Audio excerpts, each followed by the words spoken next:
As part of the ceasefire slash hostage deal today, four dead bodies of Israelis who were taken hostage on October 7th were released.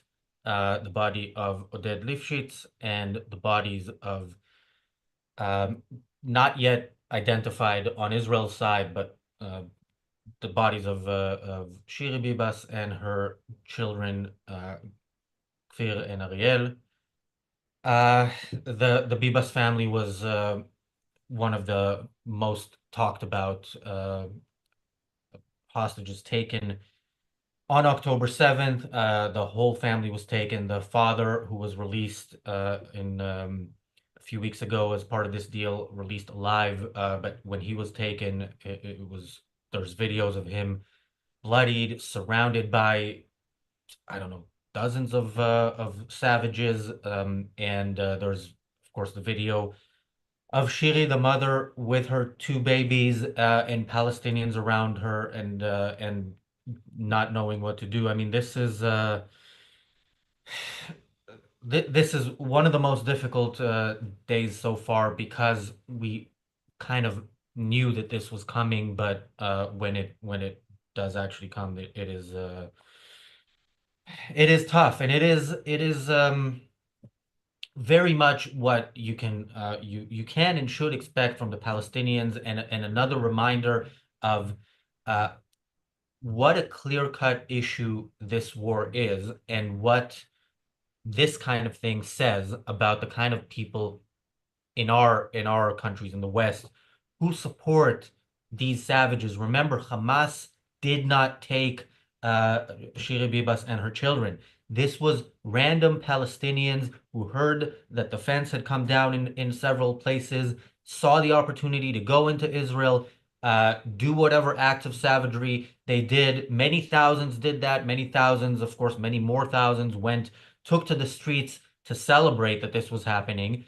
The hell that they went through, we can only imagine, and we're hearing some of it from some of the living hostages who had been released. Of course, we can see it on some of the hostages who have been released.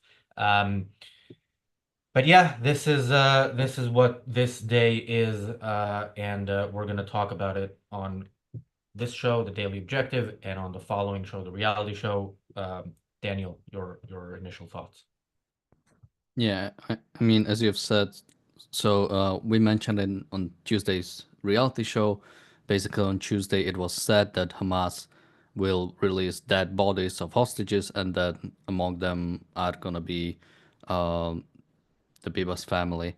Now, when it comes to sort of how long did we know that they are dead? So even if you go back to 2023, I think in November or December, Hamas has claimed that the Bibas family was killed by Israeli rockets. Now, Israel couldn't confirm that because it could have been just part of propaganda. We still don't know if that's how it even happened because, I mean, as you've said, it most likely wasn't even Hamas who was holding the hostages. It's important to remember many of the hostages were held by the Palestinian Jihad, Palestinian Islamic Jihad. Many hostages were held by different terrorist organizations and by regular Palestinians. Uh, Now, there is not, no, as you sort of said, that there is really not much to say. I mean, it really shows the true, like, evil nature of terrorist organization. They will kidnap. I mean, again, we don't know when they died, but yeah, they were in, like, imagine infant and a really small child being in captivity. One of them being, if they were alive until now, they would have been they would have spent in Gaza as hostages longer time than they even spent in Israel. And so yeah, it's like my question right now is what's gonna happen now? Like, this is not. Um, I mean, sort of like concretely, you see like a new, let's say, level of evil when it comes to Hamas. The fact that, like, we knew they would kidnap them, but sort of using them for psychological warfare, using them, not even telling the father if what even happened to the family. Uh, he had to find out together with everybody else, not even telling him when he was being released. And this is what Hamas is doing. And my biggest worry is that again, nothing is really going to change. We are will apparently UN has said some things about it. Last time I checked their Twitter, it talked about the water shortage conditions in Gaza. Uh, so even if they say something like, do we really are they really gonna change in any way, or is it just gonna be basically it's Israel's blame? Yeah, the UN or some UN body condemned the show that Hamas did. Hamas has been making a show out of every release of hostages. Today, they made a show out of releasing, caskets. And by the way, we're gonna show some of those videos on the reality show. We don't often do trigger warnings. I think this is one of the cases where we should. This is really despicable, and everybody who watches this channel knows how despicable the Palestinians are, and specifically, as their organizations are. But uh, even within that, the fact that the UN condemns anything Hamas does tells you that it didn't really yeah, didn't really probably work out the way they hoped when it comes to international opinion. When it comes to Palestinian opinion, this is perfect for them. I mean, they are celebrating their success. This is success, the success of Palestinianism. Um, yeah.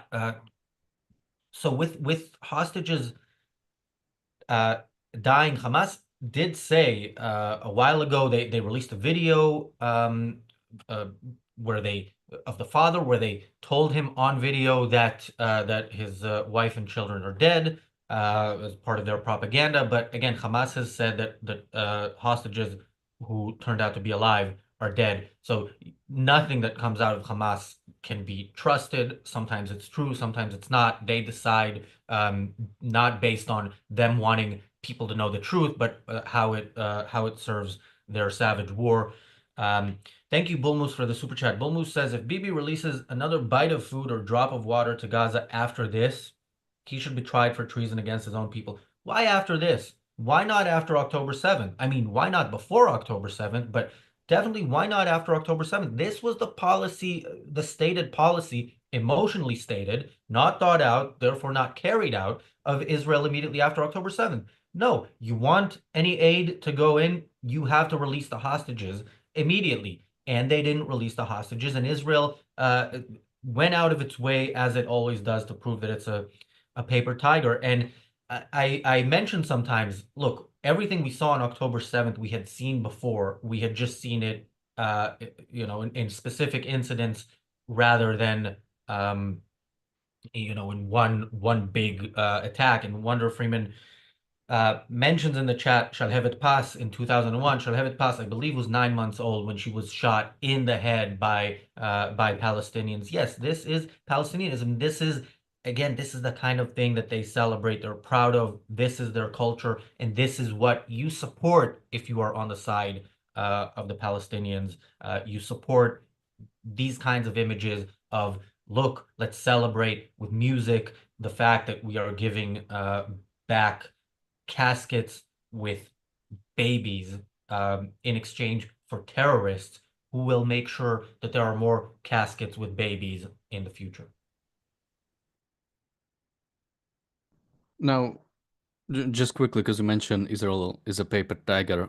Israel is not a paper tiger. Israel is a tiger that is vegan, pretty much. That is not refusing to actually do what is the nature of government, to get rid of the terrorist organizations that are threatening your citizens.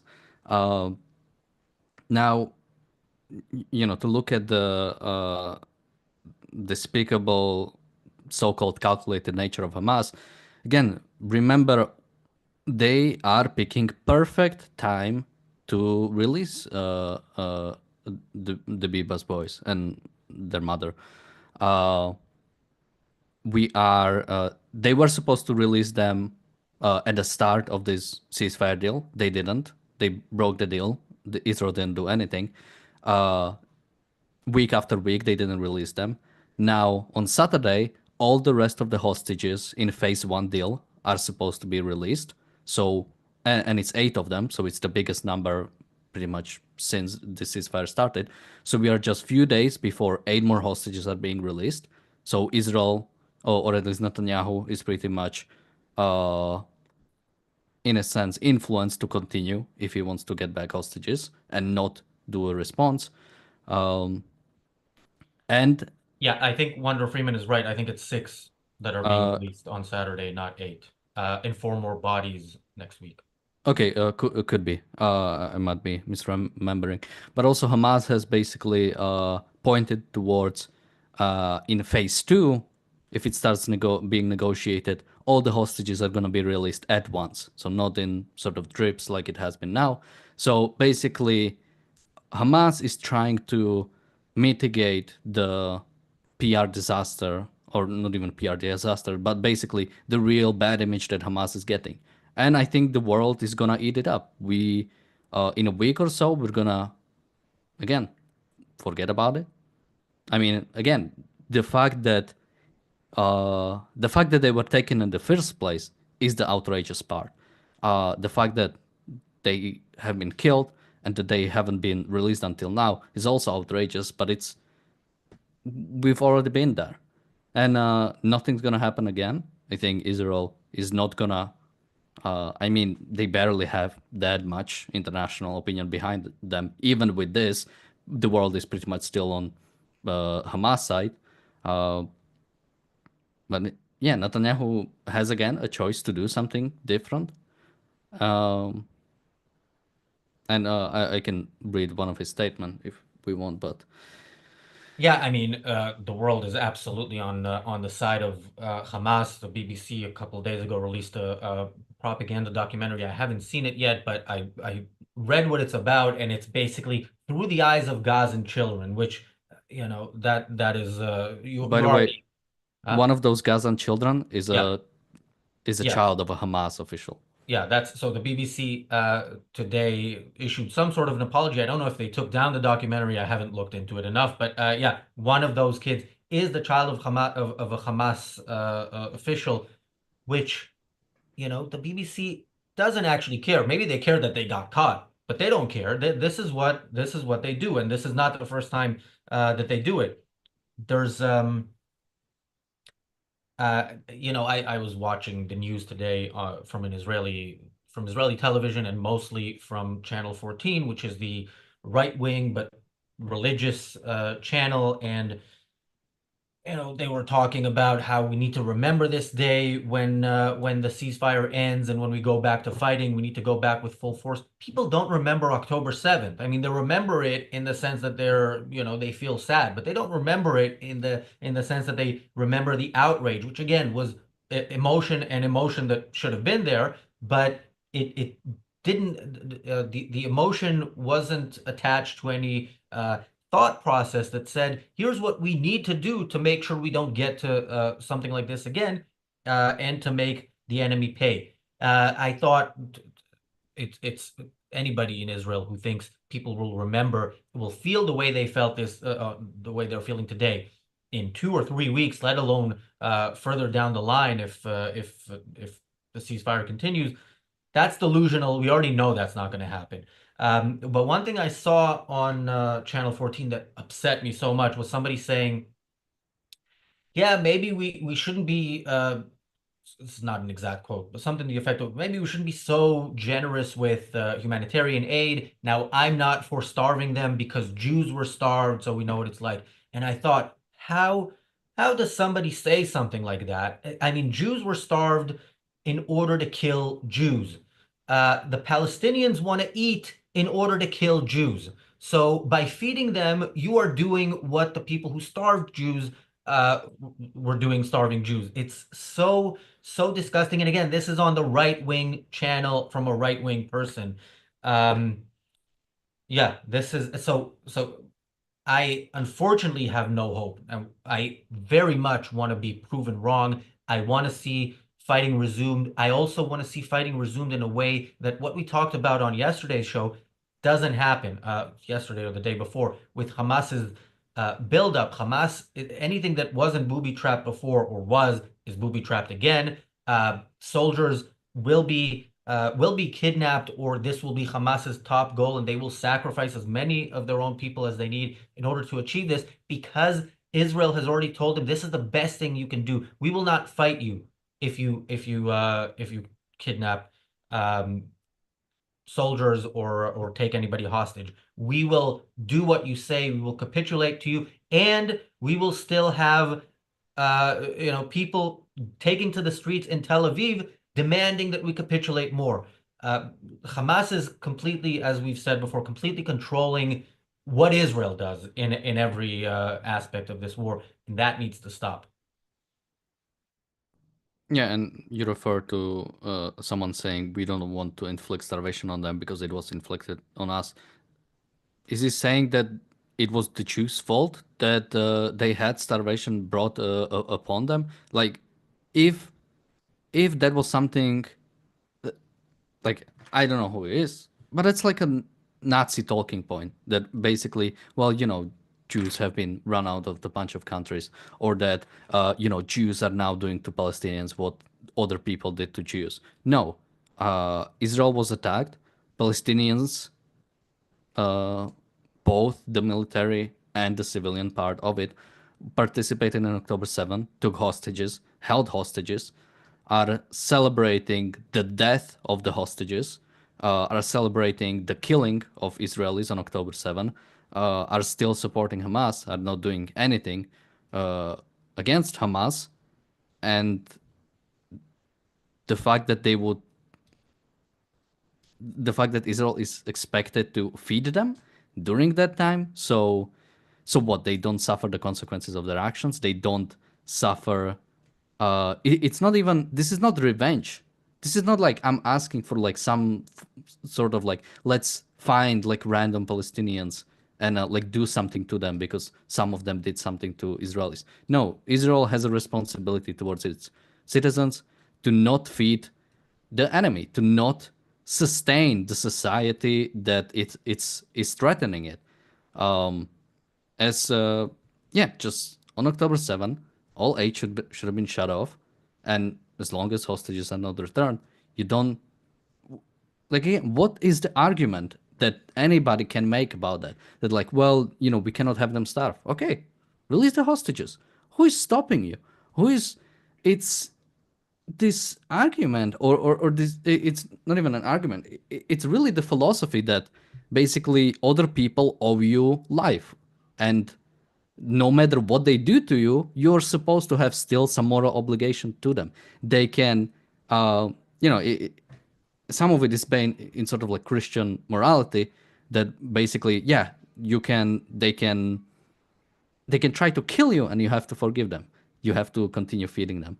Uh, it's it's despicable. It shows the true evil of really the philosophy and why it needs to change and why that is one of the most important issues in the world right now, because this is the actual consequences of the philosophy held by many people. It's if you don't feed the terrorists that are kidnapping your children, that are killing and raping your people, then you're evil.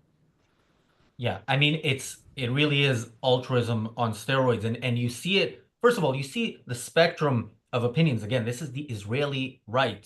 You see the spectrum of opinions from people who are fully principled in an evil way and fully support the extermination of the Jews and the elimination of the state of Israel and replacing it with whatever Palestine would be, to people who are pro-Israel but still support actions that would lead that way. Yeah, this idea of feeding, uh, again, I call it altruism on steroids, because why are you not feeding, children in Africa? Like, why? This is like specifically the people who want nothing more than to slaughter you, to the point that they continue the war and there is no opposition in Gaza to the war, where in every savage dictatorship we've ever seen, we've seen people risk their life in order to oppose that dictatorship. We don't see that in Gaza. Everybody is united around the extermination of the Jews, and Jews agree pretty much and specifically Israeli Jews, the ones who would be, first the first ones killed, agree completely that that aid should go. We've said this in the past, and I'll say it as many times as needed. All humanitarian aid in this situation is military aid. You are aiding their military efforts. You cannot kill people if you are, if you have no calories and no strength to pick up a gun, let alone, continue living. So that's what this aid actually is. And again, they can change the situation and decide, okay, we want to live, let's send back the hostages. That is not a part of discourse among the Palestinians. Thank you, Tragedy and Comedy, for the super chat. Tragedy and Comedy says, from Norway, supporting the civilized ones after our government threw the Jews under the bus. My apologies. No apologies necessary from you. We know there are good people. Unlike Gaza, where there is no opposition, we know in Norway, in Spain, in Ireland, which we often criticize. Just a few hours ago, I saw a comment on last episode we did about Ireland about a month ago, saying, "Look, the president doesn't speak for all of us." Yeah, we know. And thank you, PC, for the super chat. PC says, Razi, hi from a train in West Texas. It's evil, what we saw today. Evil. Yes, it's evil. Look, it's evil what we see every day from these people. It's particularly striking when you see that they are celebrating the murder of babies, while they are telling the world, by the way, that Israel is killing women and children, as if that as a general thing is bad, which it is.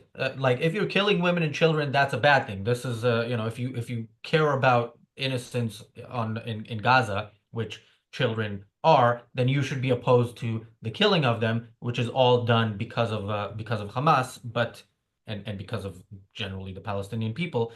Um, yeah, I lost my train of thought, but I think I made a point in there somewhere. Daniel.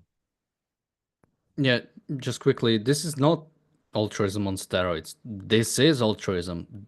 This is altruism in its, let's say, pure form or raw form or uncompromising form, which is what you get in sort of life and death situations. That's when people really turn to morality. So when Israel or the existence of Israel is threatened, that's when people go to altruism and say, no, you have to support, or the other coin of it, if the people see Palestinians starving, it's someone needs to stop that. Someone needs to prevent this. And Israel is viewed as the one doing it because we refuse to acknowledge sort of what's happening really. And someone in the chat has been saying that if, let's say, the aid, the electricity, the water was cut off on October 7th, the death toll might have been lower. And I don't know about that. And I don't care. Because what it would mean if the death toll, if Palestinians started actually starving and dying in masses, it would mean they would rather kill Jews, they would rather retain hostages than change, than release them. That sort of culture is doomed, whatever you do.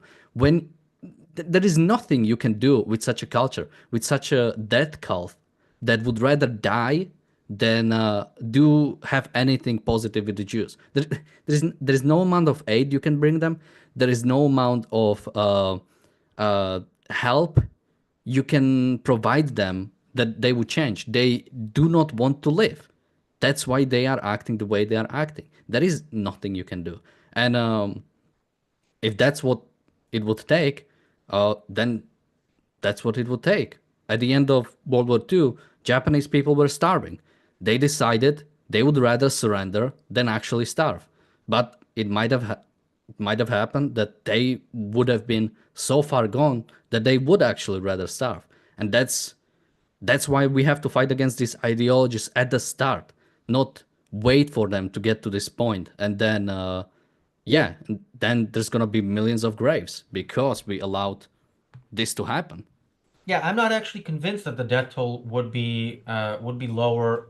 I don't know, but the fact is, when they talk about a high death toll, they talk about I don't know what the current Hamas number is, but it's north of 40,000, right? I don't know if it's north of 50,000. I don't think it is, but that's you know, whatever is going on there is not enough for them to for even a spark of opposition to Hamas to flourish. So I don't know how many people would have had to die for some sort of opposition to start coming up. I don't know.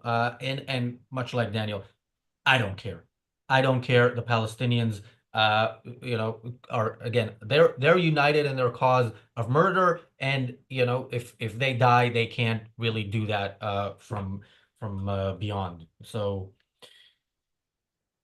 yeah, thank you, Mumu Joe, for the super chat. Mumu Joe says the fact that these clearly not starving people brought their kids and quote innocent women to the vile ceremony is proof that Hamas equals Palestine. Scary. They took a break from being geno I what? think genocide, I guess. Yeah, well, I don't think they took a break. I think this is a part of it. And this you mean genocide did. Yeah, from being the victims of genocide. Yeah. Yeah, well, no, they're no, that's definitely not something they're on a break. Ask Francesca Albanese if this is a break in genocide. I don't know what she said. By the way, somebody here in the chat also said Uh, is Gutierrez going to say that this didn't happen in a vacuum? And remember when this was said? This was said immediately after October 7th, when, if you remember the days after October 7th, information was just coming in. It took a while. I mean, the names, I don't remember, it was like 300 names or so of dead Israelis of the 1,200 within a week. It took a long, long while for all those details to come in. While those details were coming in, Gutierrez essentially blamed Israel for the Palestinians slaughtering Israelis. So why would he say anything different today? I don't know. I wouldn't expect it. But yeah, this day should be used to in days like this, because there are more of them to come, should be used to highlight how despicable the people in the West are who support these savages, because these savages are far gone, and there's no hope when it comes to them. But for the people for the West, we do need to be very, very concerned about the savages living among us. We are, of course, going to continue this on the reality show. We're going to go deeper into the actual ceremonies. Again, not comfortable viewing, but this is not comfortable viewing topic. Daniel, parting thoughts? Just quickly, nothing from the UN on X, nothing from Guterres on X, and I don't know, maybe Guterres is sleeping right now. Well, Carla said Gutierrez equated the starving Israeli hostages with the Palestinian prisoners. That doesn't surprise me at all. Of course, depending on how openly pro-Hamas a media outlet is, they might call they might call this a prisoner swap. Or in some places you see Israeli prisoners for Palestinian hostages. I've seen that as well. But anyway. Thanks everybody for watching. The reality show starts on this channel in a couple minutes. We'll see you there.